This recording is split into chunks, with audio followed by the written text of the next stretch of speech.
I was 16 when I made the worst and bravest decision of my life. I told the most untouchable girl in school that I was in love with her.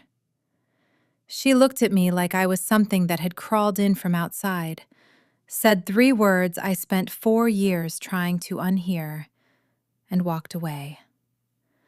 I rebuilt myself from the ground up after that. New city, new school, new version of me that had learned not to hand her heart to people who hadn't earned it. And then, on the very first day of university, I walked into Lecture Hall B, and there she was, Dr. Nora Calloway, my professor. The same ice blue eyes, the same perfect posture, the same ability to make an entire room feel like it was auditioning. Except this time something was different. This time, she was the one who couldn't stop looking.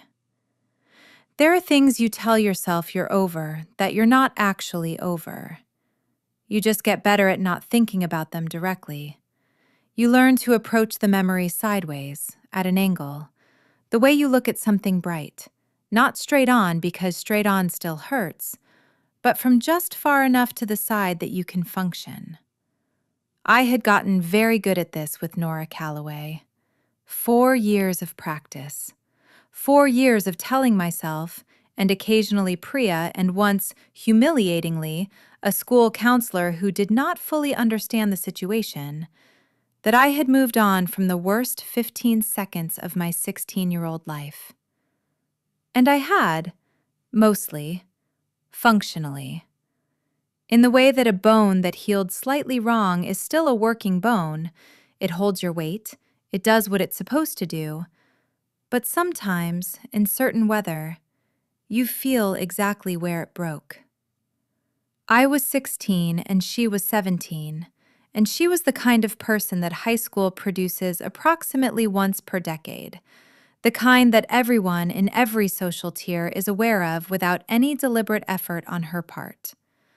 Nora Calloway didn't perform her presence the way some beautiful people do, didn't work the room or play the angles. She simply existed in a space, and the space reorganized itself around her. She was student body president. She was first chair violin. She had a 4.0 and a future already visible to everyone who looked at her, outlined in certainty, and she moved through Lakewood High with the particular confidence of someone who has never seriously doubted that the world would accommodate her plans. I was in AP English with her junior year. That was the beginning and the end of it. We sat 2 rows apart, and she never once looked in my direction, and I spent 10 months being in love with her in that all-consuming, slightly unhinged way that is only possible at 16, when you haven't yet learned to ration yourself. I told her in April. I had a reason to approach her. She'd left a notebook in class, and I'd picked it up, and I told myself it was just returning a notebook, that the confession was spontaneous. But I had been carrying that notebook around for 2 days, waiting for the right moment, and we both know that's not spontaneous.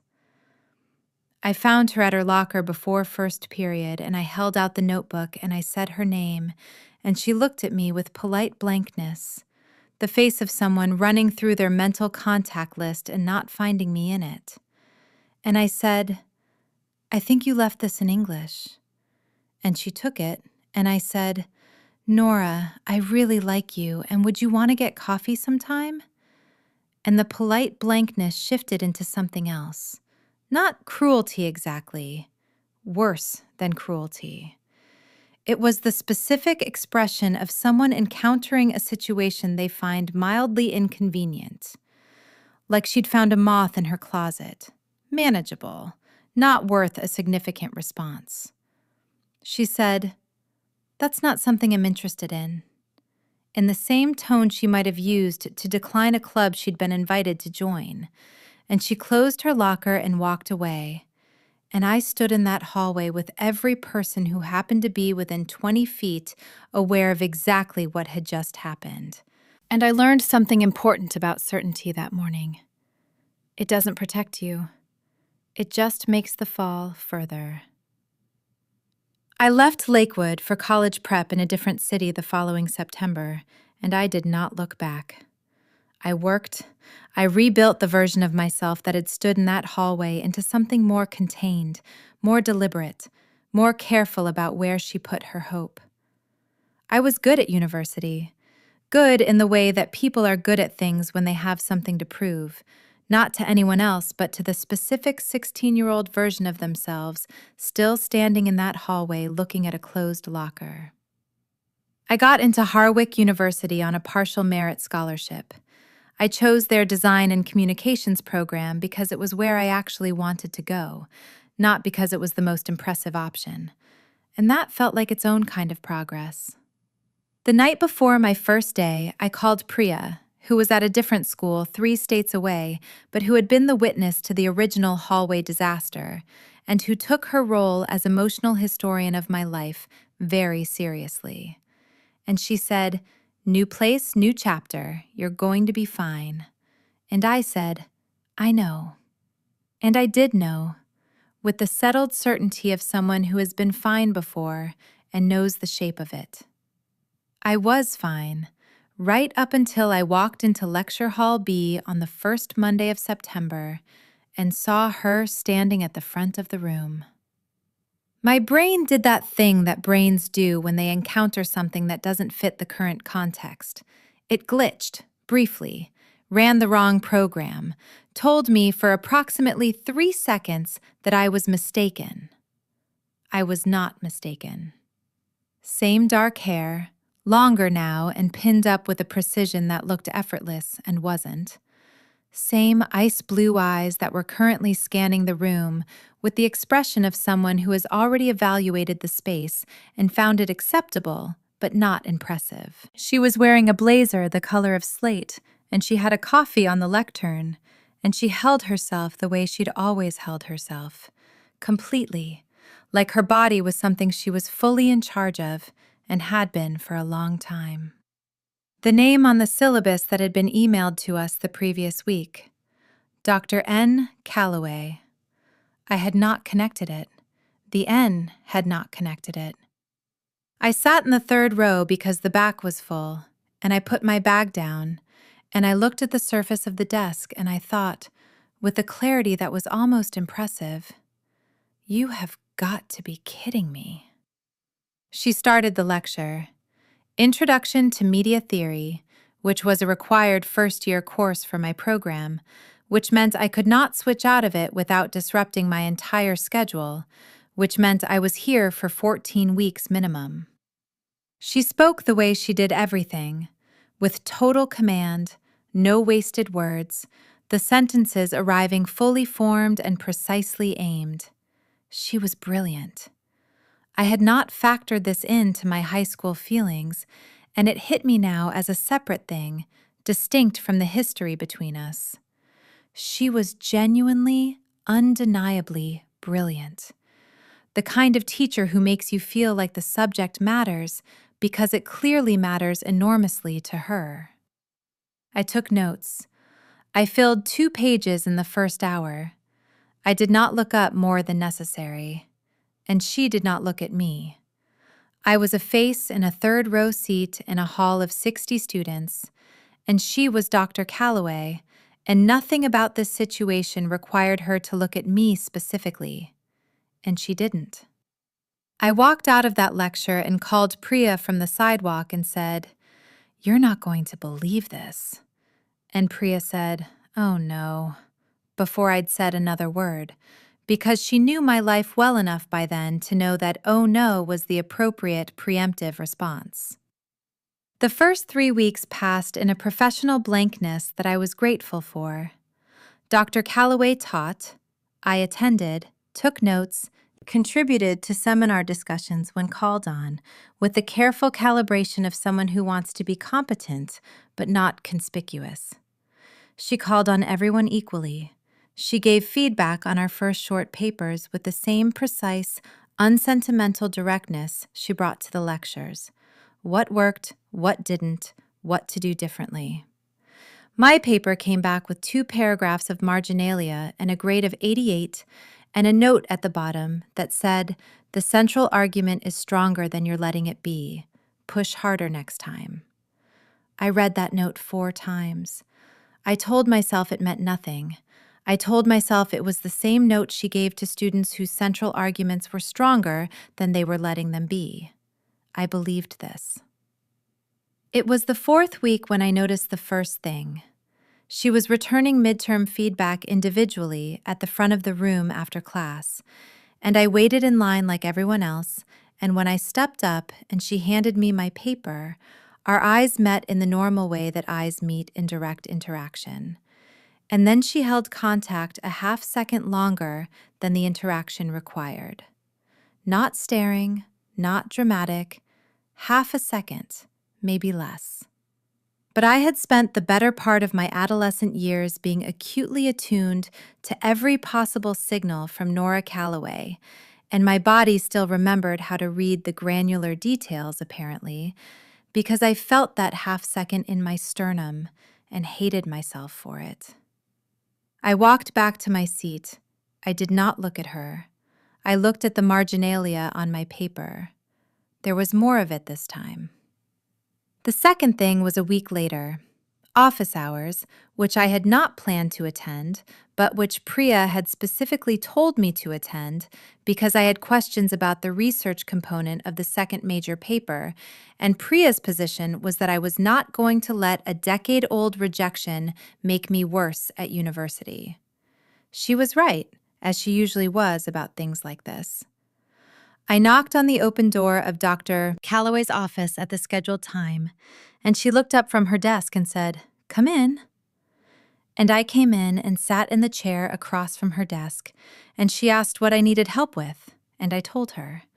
And she answered, and it was a perfectly ordinary academic exchange for approximately 7 minutes. And then there was a pause in the natural rhythm of the conversation, the point where it could have ended. And she didn't end it. She asked a follow-up question about the angle I was considering for the paper. I answered. She asked another. We talked for 40 minutes. When I finally stood up to leave, she said, almost as an aside, "You think better than you write. That's correctable. The opposite isn't." I said thank you. I left.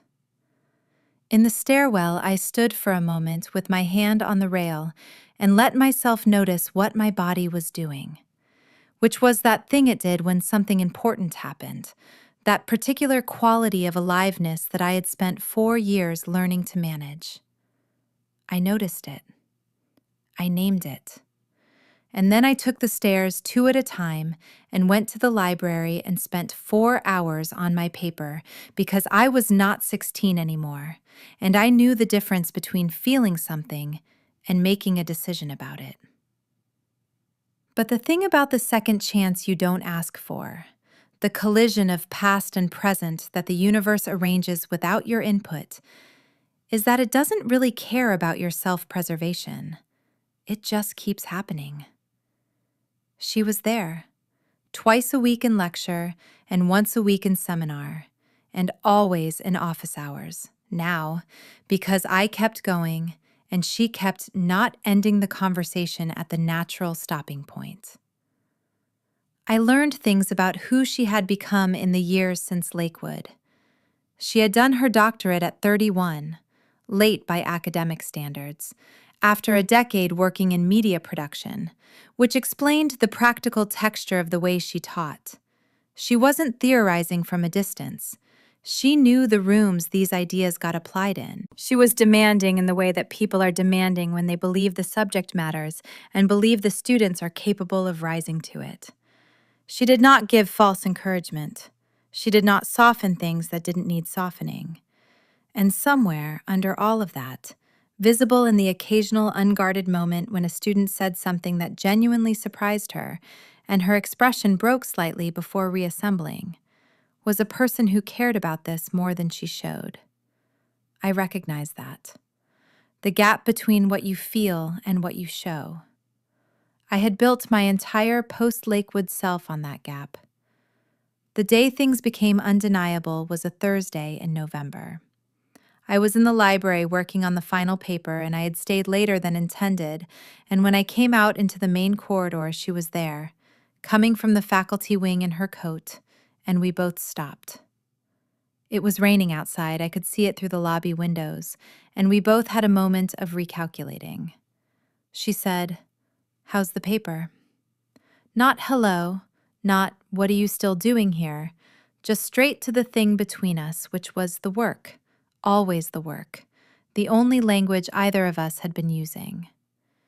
"Getting there," I said. She nodded. We stood for a moment in that corridor, and the rain came down outside, and I was tired from 6 hours of writing and tired from 3 months of carefully managing the distance between what I felt and what I did. And I looked at her and I said, because the tiredness had lowered my defenses past where they needed to be, "You really don't remember me." It wasn't a question. She looked at me. The even expression shifted, slightly, and what came through was something I wasn't prepared for. "I remember you," she said. "I remembered you the first day." The corridor felt suddenly smaller. I looked at her. She looked at me with that directness that had nowhere to hide behind. "Then why?" "Because you're my student," she said, "and I'm not. I don't." A pause, long enough to be its own sentence. But I'm aware that this is complicated in ways it wasn't supposed to be. I stood there in the corridor with the rain on the windows and my heart doing something it hadn't done in 4 years, and I said the only honest thing I had, which was, "Yeah, it is." She nodded. She looked away first. "Go home," she said.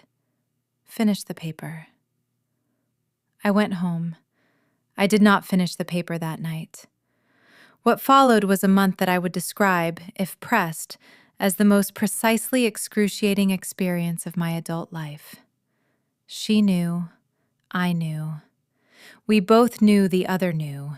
And the structure of what we were, her a professor, me her student, the power imbalance real and not a thing to dismiss, meant that every version of acting on any of it was not available yet, and she was, above everything else I had come to understand about her, a person who did not do things wrong when she knew the right was still possible.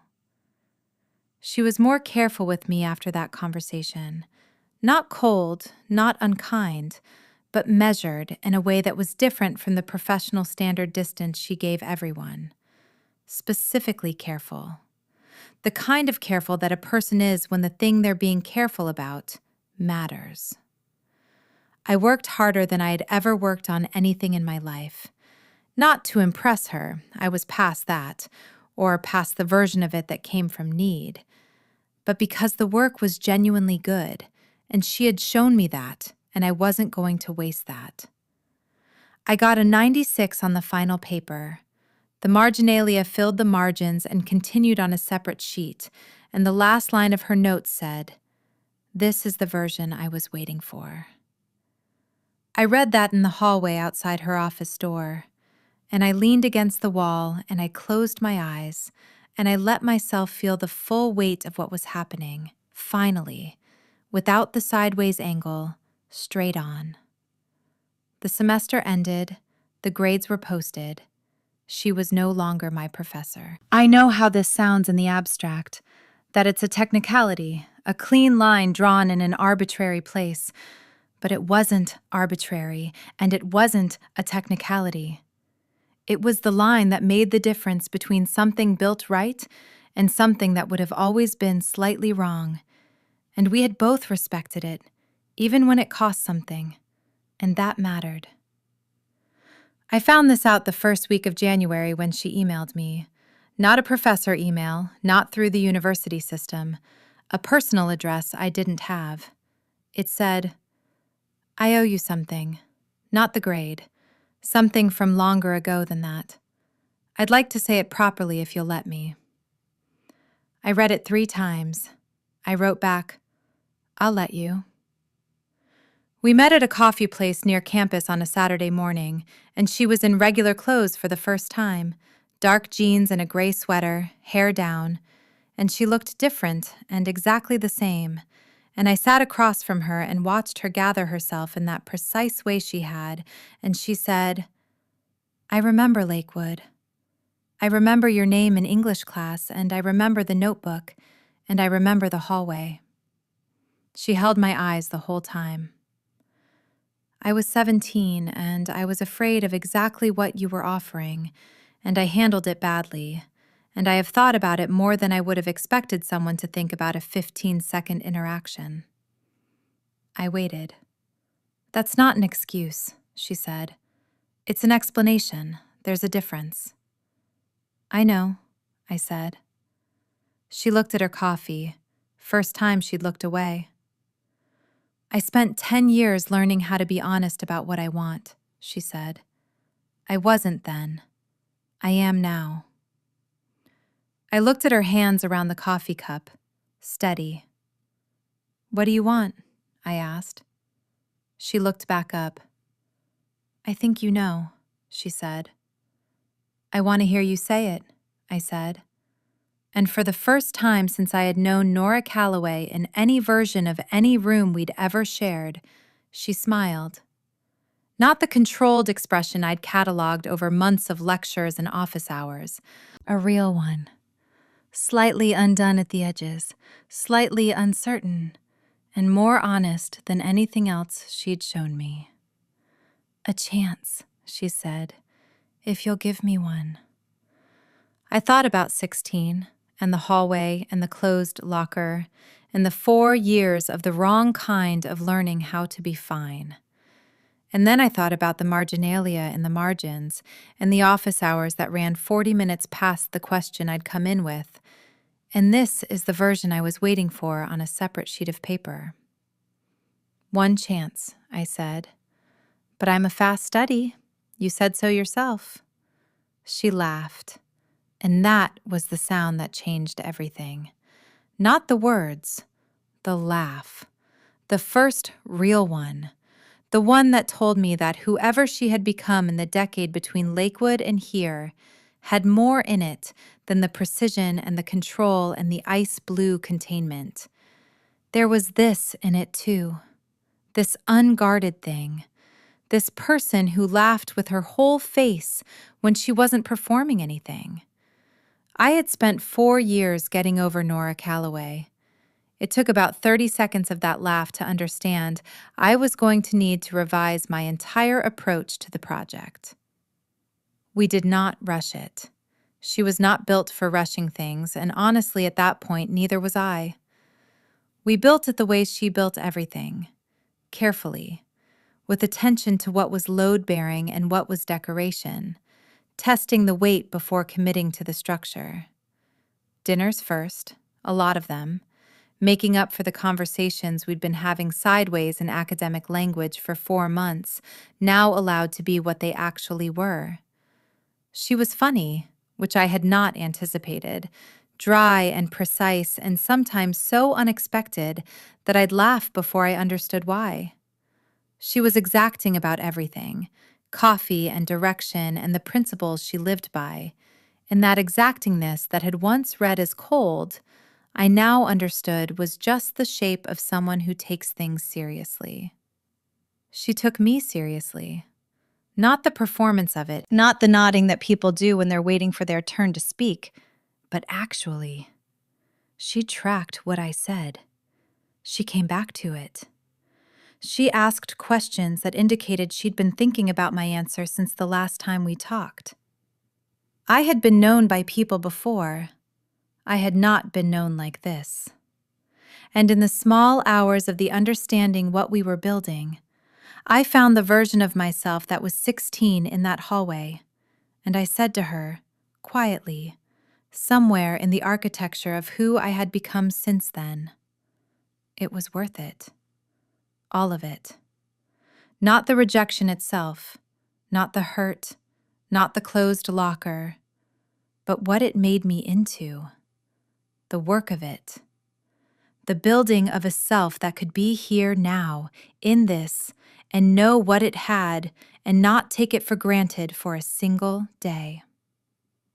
Nora would look at me sometimes with that expression, that specific, direct look that she no longer aimed at the middle distance, but aimed straight at me. And I would think, this is what was on the other side of the worst 15 seconds of my 16-year-old life. This.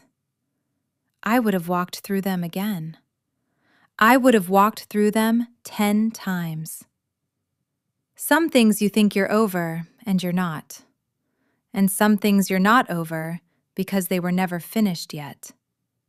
They were just waiting for both people to become who they needed to be before the real version of the story could start. This is the real version. It started in a lecture hall in September, with me staring at the desk surface and trying to recalibrate my entire reality. It started again, earlier, in an April hallway, with a notebook and 15 seconds and a door that closed. And it starts again every morning now, in the ordinary, specific way that things that are actually yours keep starting. Coffee, the particular way she reads with her reading glasses she pretends she doesn't need. The precision of how she says my name when she wants my attention. The real laugh. The one without the performance. The one that I am the reason for now. That I get to be the reason for. It's enough. It's more than enough. It's the whole thing.